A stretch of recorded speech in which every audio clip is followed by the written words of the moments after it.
This week, I'm taking you through the process of creating an angular vase from beginning to end, from throwing to trimming, glazing and firing.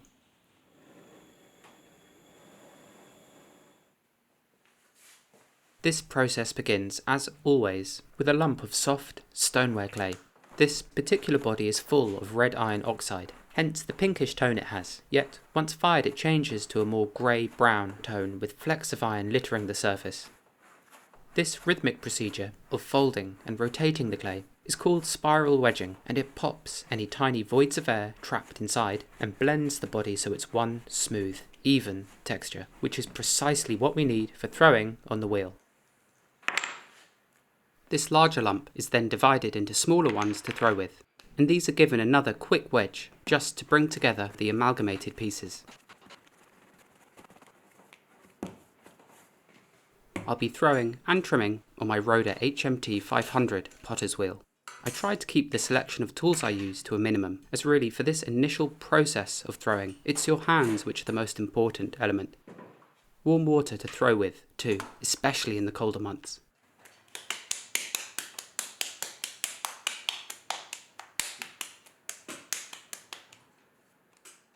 The piece of clay is then slammed onto the wheelhead as centrally as possible, after which the real process of centering begins. This is the process of moving the clay around in such a way that it ends up spinning directly in the middle of the wheel without any undulations or unevenness in the surface. To achieve this, the clay is often coned up and down numerous times. Before I cone the clay up, I make sure it has a rounded top, like so. This way, when it's squeezed up, a hole isn't created in the very top of the lump of clay. Within this hole you can trap air and slip, which in theory goes against the entire process of centering the clay to begin with. This procedure of forcing the clay up and down on itself causes the particles of clay to collapse and align together, thus making it more plastic and easier to throw with.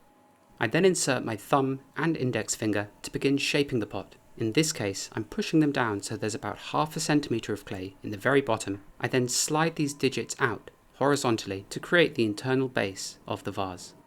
You can even check the depth using a needle if you want. Otherwise, I tend to compare the height of the clay within the pot versus the height of the metal wheelhead to either side. I then make sure that the angle between the base of the pot and the wall on the inside is more or less a right angle. This way, no clay is being lost in the base that would otherwise be almost impossible to pull up into the walls of the pot. I then collar this ring of clay inward. This thins the walls out slightly, which makes them more manageable to throw later, whilst also pointing the walls upward, placing them into a more reciprocal position to be thrown with. I squeeze and compress the rim to make sure it's spinning true, and then I can begin to properly pull the walls up. To do this, I squeeze the clay in around the base to create a groove. On the inside, my fingers are pushing out just above this groove, where the bulge is, and with my hands kept in the same position they were at the beginning, I very gradually lift them up. This forces the clay between a smaller gap between my fingers, squeezing and extruding it almost into thinner walls. This process is repeated a number of times, and with each pull the walls get thinner and taller. In this instance I was using a soaked sponge to press in with on the outside. This helps to keep moisture in the place you're pressing, and can prevent your hand from potentially sticking to the pot as they dry out. The key here is to keep your movements consistent, and that goes for both how quickly you're spinning the wheel and the rate at which you move your hands. If you're constantly stopping and starting and change the positions of your hands as they move up, then you'll end up with uneven walls. And ideally what we're after at this point are walls that are as even as possible in cross-section. With this shape in particular, which will end up being quite bulbous and round, I'm aiming to throw an initial cylinder that's quite thick from top to bottom, as soon the clay will be stretched out and made thinner. I'm also purposefully leaving the uppermost section of the wall relatively thick, as I need material to throw the rim section with, and there's nothing worse than running out of material to work with.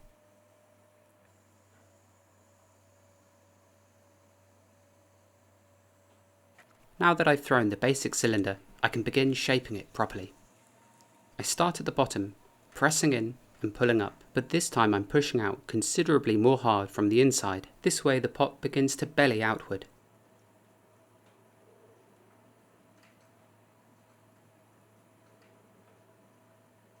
At this stage, once the widest point has been achieved, I equalise the pressure from the outside so the wall begins to travel up vertically, and then, towards the top, I begin pushing more so from the outside. This way, the clay is collared in, and I can begin shaping the enclosed form I want. I'll then reposition my hands at the bottom and begin the entire process over again. I'm aiming to create a rough, bulbous form, which is approximately the shape I want, before I begin throwing in the more distinct angles, and creating the almost enclosed top and the rim that slopes inward. In order to keep my right arm steady, I tuck my elbow into my waist and lean my upper body weight onto it, all in a bid to help keep my hand steady as it travels up the side of the pot, shaping it.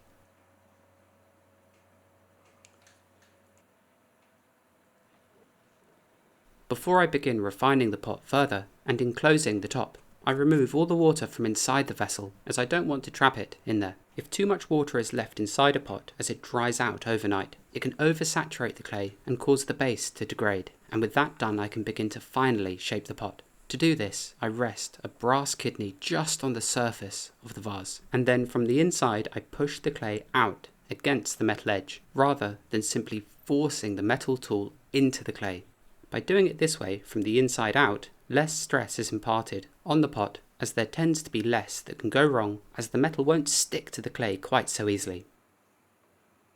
In order to achieve a certain sense of proportion and elegance with my pots, the lowest tapering section of shapes like this has to account for basically half of the overall height, as otherwise they can begin looking a bit too round and stumpy. And over the years, as I've been making more angular work, I've been realising how proportion is everything, and how it isn't always that easy to get it right.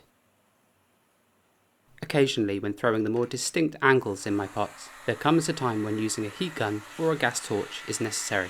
As the walls get thinner in certain places and are thrown and refined, I often notice that the shape of the pot is changing elsewhere. In this case, the waist was becoming slightly wider than I liked, but 2 minutes being blasted with a heat gun is enough to dry out the surface enough to keep the pot below nice and stable as I refine the top. I want to divide this top section into 2 parts, one sloping up and inwards, and this innermost section, where the opening of the vase will be, I want it to actually slope inwards, almost as if the wall of the pot here has collapsed down on itself, which is going to be tricky to throw. Yet it's exactly for that reason that I left the walls of the clay here quite thick. This way they can support themselves, even when thrown into a position where gravity wants to pull them down. I can then carefully insert 2 fingers and push the clay out against the metal edge to refine it, and then I can do the same for the top, and I switch to a plastic tool here, as this smoother material is less likely to catch on the clay. Before I really slope this section in, I'll give it one last blast with the heat gun, so there's just less of a chance that the wall here will collapse fully inwards. It's gently pushed down, and I keep one finger underneath the wall at all times to support it and potentially prevent it from flopping inwards. I lightly scrape over the clay with a metal kidney just to crisp up the shape, but I won't do too much at this stage, as it'll be much easier and safer to properly trim the pot once it's turned leather hard. For now though, once wired through, the pot is carefully lifted away with 2 dry hands and set aside, whereupon it should hopefully dry out to leather hard over 1 or 2 days. But before I head home for the night, I flip them onto their rims, which are now dry enough to support the weight of the vessel, and this way the base, which is usually the dampest part of the pot, can dry out properly overnight.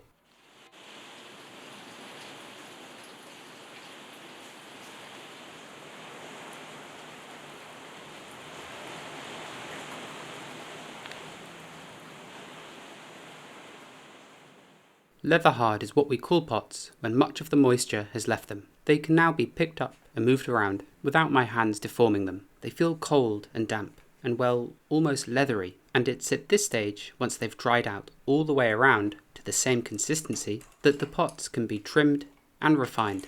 This involves thinning the walls out slightly, exacting the shape, and finishing the bottom of the pot, its base, which up until this point has been hidden below. For much of the throwing process, and when trimming too, I make with a mirror in front of me. Through this I can see a perfect side view of the pot whilst I'm sat down at the wheel, and it means I don't have to lean back awkwardly like so. Instead, while sat in my normal position, I can just glance up and see exactly what I need to. I brush some slip onto the wheel head and place the pot onto it. This helps to stick the pot in place, and combined with some tap centering and the friction created, I don't need to use any lumps of clay or mechanical arms to keep the pot where I need it.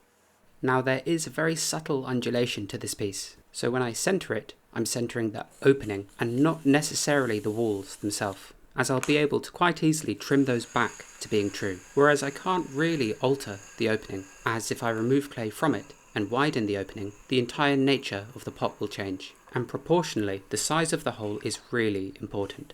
If it's too narrow, then the pot loses an obvious sense of functionality and borders the line where maybe it should be fully closed up to begin with. If the opening is too wide, the vessel at least still works, but in my opinion, it makes the pot feel naive, as if the top hasn't quite been concluded in the right way, and it often makes the vessel feel clumsy, visually, if that makes sense. When I throw my smaller bud vase forms en masse, there's always a sweet spot with the opening, and a diameter that seems to work well with the rest of the pot. Anyhow, it's very easy to get wrong, and like I mentioned earlier, proportion is everything when it comes to these pots. I'm using tungsten carbide trimming tools for this. Their blades stay superbly sharp, even after trimming thousands of pots, but they are also very brittle, which means if dropped or used too roughly, the blades can chip, or even shatter. To keep the tool steady, I tuck my arm into my torso and hold the trimmer close by the blade, as this gives me the most control. I can also use the thumb of my opposing hand to help brace and keep that blade steady. My left hand otherwise generally just stays on the pot. It's there to sense if there are any irregular movements, and it's that hand which will likely catch the pot if it does come loose. After using these loop turning tools to remove mass, I often switch to a metal scraper to ensure that the different angular planes that make up this pot are straight, and to remove any of the more prominent turning marks. The exact same process is done at the top, and there's the added bonus here that I can reach my fingers inside to feel the cross section of the walls here, which means I know exactly how thin it can be trimmed. As for the rest of the pot, I'm going off intuition and experience. Before attaching this pot down to the wheel, I picked it up and held it, and took a mental note of roughly how much it weighed. The walls were thrown evenly, and after throwing and trimming thousands of pots, you can quite quickly discern how much clay to remove from each section just by handling the piece for a few moments prior to turning. To separate the pot from the wheel in order to trim the underside, I scrape away the skirt of clay before sliding a sharp metal skim beneath it. The wheel head is then cleaned up, so nothing can embed itself into the top I just so carefully finished. I delicately place it down, tap center it, and secure it in place with 3 lugs of soft clay, and I use a spinner tool made by Richard Carter on top, through which I can apply downward pressure to help keep the pot pinned in place. I noticed that the lower half of this pot was curving out slightly instead of this plane being perfectly straight, so I started by fixing this before moving on to the actual base itself. Every single scrap of clay that's removed from this pot is reusable, and these thin trimmings can just be dissolved in water, and eventually the fine slurry it creates can be partly dried out and wedged, like you saw me do at the start, back into usable clay. So nothing that's removed here goes to waste. Nothing is thrown away.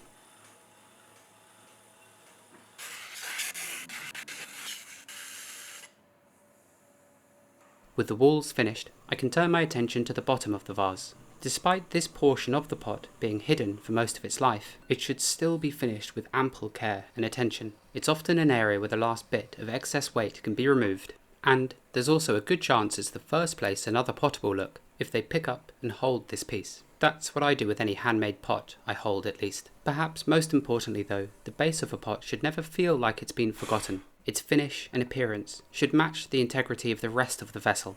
And as I've spent so long carefully finishing the rest of this pot, it's only right that the bottom has the same level of care and attention, and is finished with a high degree of craftsmanship. If instead I purposefully threw a pot that was rugged and faceted to look like the face of a cliff, then the base should reflect that. Either way, in both cases, the bottom has been thought about at least, and it's this consideration which I find most important. As for the trimming here, when I flipped the pot upside down I felt like there was a touch of weight in the very base, so I'm just turning the excess away, layer by layer, taking extra care not to remove too much at once, or lose control of the blade, as at this stage and on this part of the pot, All it takes is one tiny mistake to ruin all of this work.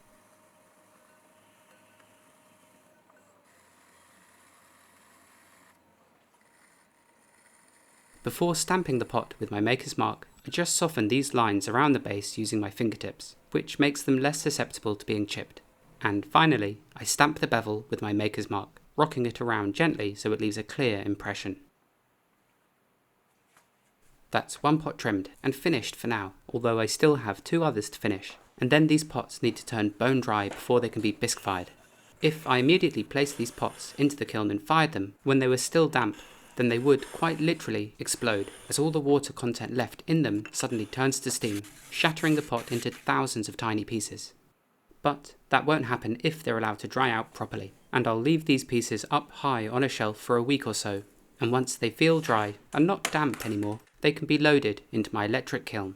Thin pots are exceedingly fragile at this stage, as are the crisp edges that surround these, which means I have to pack this kiln very carefully.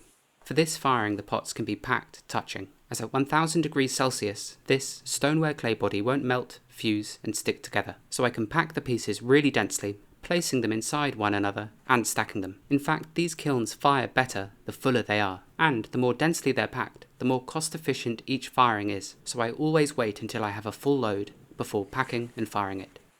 This is a Roder TE200, an electric kiln with a 200 litre capacity, which is about 7 cubic foot. Essentially, this kiln is like a massive toaster with a lid on top. The elements you can see in the walls gradually heat up, and as there's not really anywhere for the hot air to escape, the inside just gets hotter and hotter. With that being said, there is a small vent in this kiln which needs to be kept open during the firing so steam and other organic matter can burn out and exit the kiln. The kiln is then sealed and then fired automatically to 985 degrees Celsius overnight.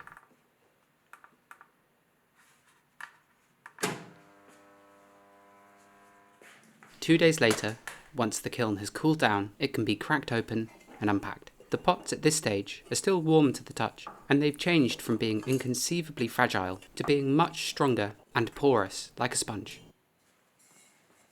This porosity is vital for glazing, as it essentially allows the glaze, which is a whole variety of raw materials mixed with water, to adhere to the pots. As these pieces are placed into the glaze, like you'll see in a moment, the water is absorbed into the clay body, whilst a layer of the raw materials sticks to the outside, encasing the pot in a layer that will eventually be melted into glaze. But before I can do that, I have to wax certain areas of the pot so a layer of glaze doesn't adhere to that part. This tends to be the base of every single type of pot I make, as if the base is covered in glaze and then placed onto the kiln shelf, the glaze will melt, fusing the pot to the kiln shelf, resulting in a ruined pot, and even worse, potentially damaging the expensive shelves. This means that throughout this process, I'm very careful about not leaving any glaze on the bottoms of these pots. Hence the thick layer of wax you see here, and all the sponging you'll see me doing soon to remove tiny specks of glaze that settle on the wax. As for the wax, the stuff I'm using is just a bog standard wax emulsion, which I thin with water, as this makes it brush on more smoothly and makes it last for longer. This extra dab is done just to make sure my maker's mark is properly covered, as if that small indentation does get flooded with glaze, it can be a pain removing it all. The excess wax is poured back into its container, and next I can begin the glazing process. After a few weeks of not being used, the raw materials in the glaze settle, leaving a skim of water on top. So, before it can be used, it has to be really thoroughly mixed. The red colour in this bucket comes from 2% red iron oxide, which is probably about 320 grams for a big bucket like this. The rest of the raw materials consist of potash feldspar, nepheline cyanide, talc, frit, china clay and synthetic bone ash. All of these materials are mixed together with water, sieved, and can then be used to glaze pots with. Without the red iron oxide, this glaze will fire white. 1% red iron oxide causes a very pale green, 2% a darker green, and then as you start to push 5 to 11%, the glaze will turn from brown to black. That's if you're firing it in a reduction atmosphere, in a gas kiln. If this same glaze was fired in an oxidized atmosphere, such as one you find in an electric kiln, then you'll get completely different results. The glaze's texture won't be the same, and instead of greens, you'll get rather putrid yellows. To glaze these, I first coat the inside. I fill a jug and shake the worst of the drips off it, and then I carefully pour it inside, filling it about halfway up. If I do happen to spill glaze on the outside, I'll scrape it off and sponge that area clean. This way, a dusty surface doesn't affect the exterior glaze when it's dipped on at a later date. Once full, I swirl it around, and I'll be pouring it out in such a way that it coats the inward sloping portion of the vase. And that drip you see there is a prime example of glaze I'll scrape and sponge away before coating the rest of the pot.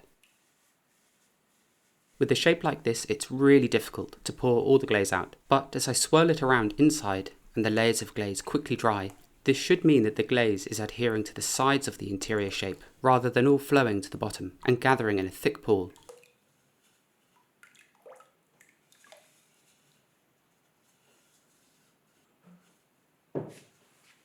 This is a slightly darker glaze, a deep dark red here. This will change to green once reduction fired, just like the lidded jar you can see on the right. Once again I shake the drips off the jug, this way they don't fall onto the outside of the pot. It's then swirled around and slowly poured out.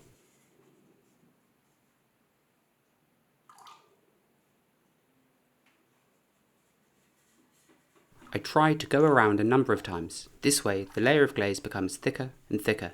The key is trying to keep those layers consistent. As if this Celadon type crackle glaze is applied in varying thicknesses, you'll really be able to notice it once it's been fired.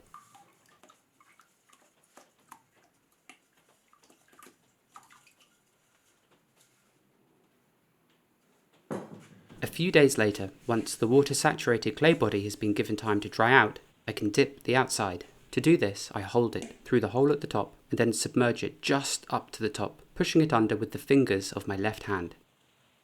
I'll leave it underneath for about 6 or 7 seconds so a thick layer of glaze can adhere to the outside.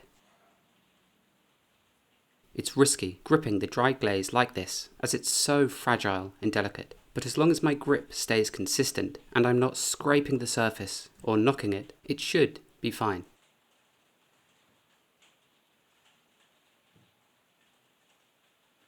Here's the third one of these vases I made, only the glaze recipe for this one didn't contain any iron. This is now 1 or 2 days after the outside has been glazed, and now the entire vessel is bone dry, I can begin to fettle and clean up the surface.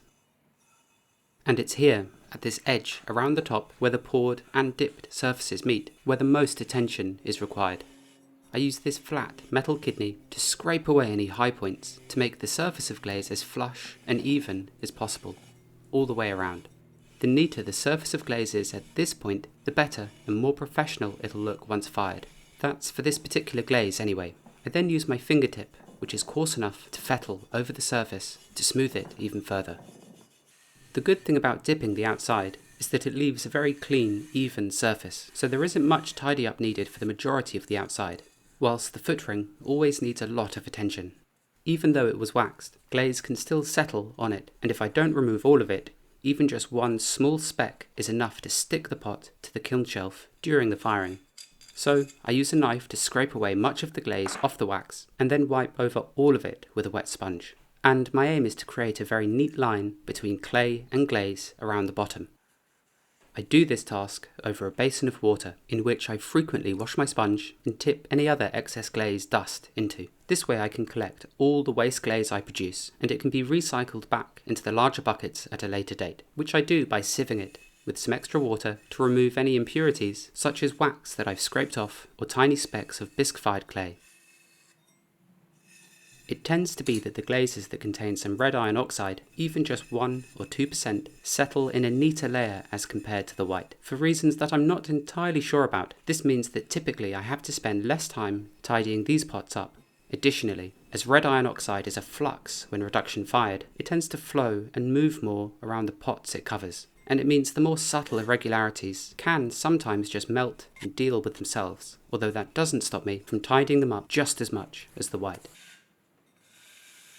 This process of tidying up the glazed surface is something I never truly look forward to, as whilst it does feel great to finally get to the stage where the pots are almost complete, it's otherwise a very repetitive and monotonous task, and one that's very easy to mess up. Essentially, it doesn't feel as creative as other steps in the process of making these pots.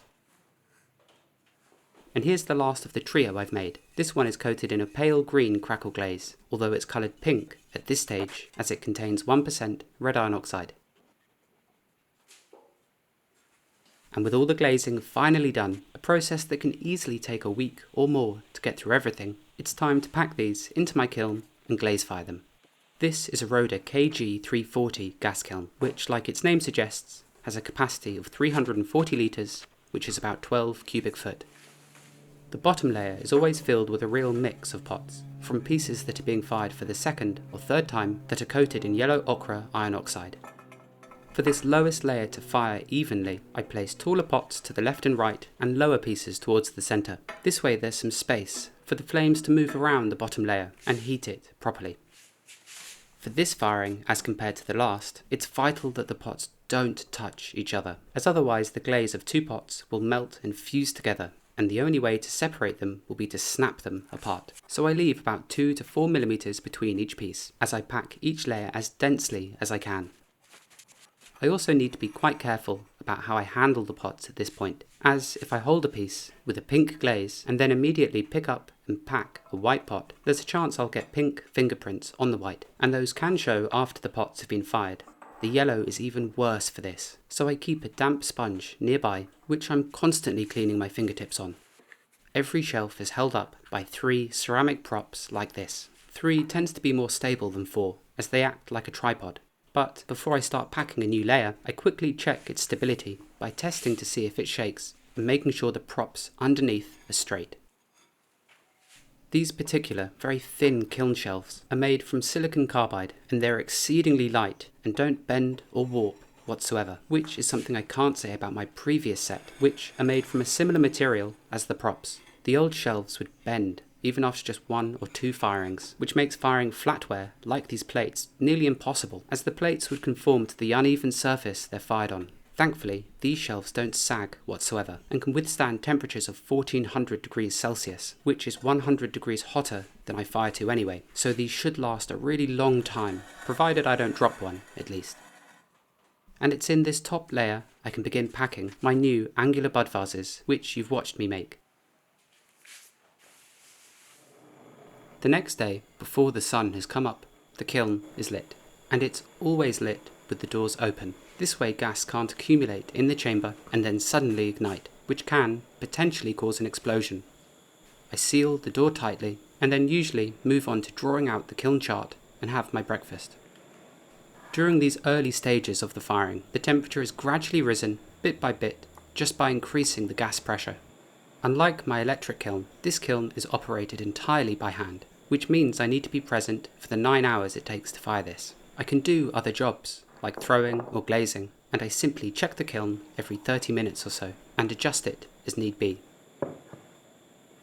For the most part, this is simply done by increasing the gas pressure, which, during the early stages of the firing, I do very gradually, as if the pots are taken up in temperature too quickly, there's a chance they could explode.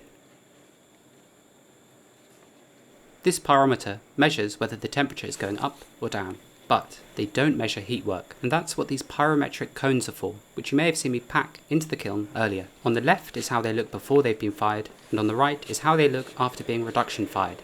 These slowly melt and bend over at very specific temperature ranges, and I can watch them through the spy holes in the kiln's door, which I do very often towards the end of the firing, as that's when these cones begin to melt and bend over.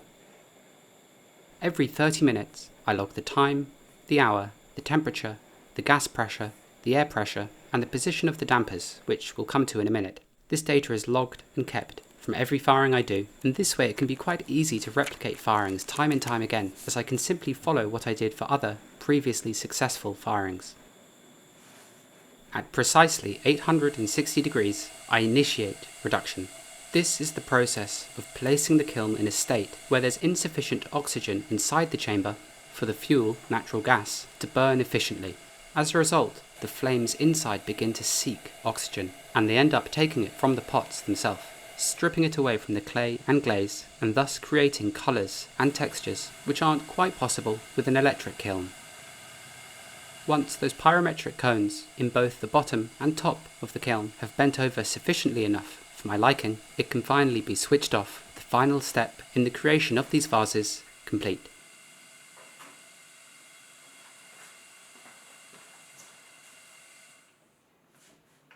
This kiln will take about 36 hours to cool down enough before it can be unpacked, but I do quickly let it crash cool from 1290 degrees down to 1000 degrees before sealing it up fully and letting it cool down slowly. A few days later, and the time has finally come to unpack.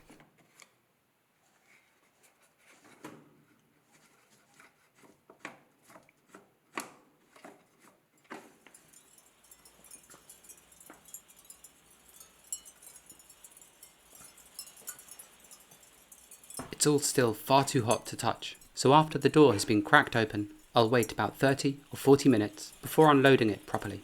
All those pink and white tones have turned grey or green, and here's the first of my new angular bud vases. And the second. And so far, so good. These actually fired better than what I was hoping for, as part of me feared glazing the inside too thickly, which would then result in a crack forming somewhere near the base of the piece. And here's the lot, all unpacked, weeks and months of work. And at this stage, everything is 12% smaller than it was when freshly thrown, as clay shrinks as it fires, as all the water content is lost. The last step is to quickly sand the base of each with a fine diamond pad, just to soften the coarse specks of grog that the stoneware clay has shrunk around. Even though I did burnish the base of this pot, there's always a roughness that comes after this firing, and I don't really want my pots to scratch the tabletop or surface they're placed on. Yet, I don't want to sand the base to a glassy smooth finish, as doing so would remove some of the flashed colour that's given to the pot during the reduction firing, and if I spend too much time sanding, the toasty, warm tone will be replaced with a flat, rather dull grey. And here they are, the finished trio.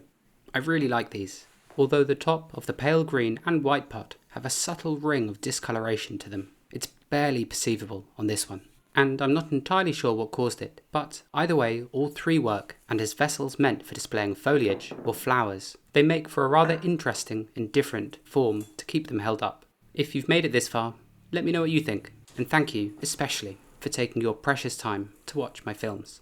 All three of these pieces will be exhibited and for sale at Yorkshire Sculpture Park, and you'll be able to find out more information about this event in a link I'll leave in the video's description.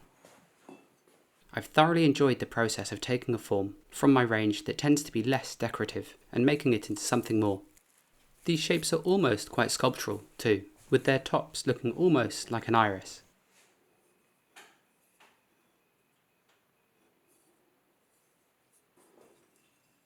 Otherwise, the glaze on these fired really evenly and broke into a discoloured band around the sharp edges just like I wanted it to. You can actually see specks of iron in the base that were pulled out from the clay body during the reduction firing process.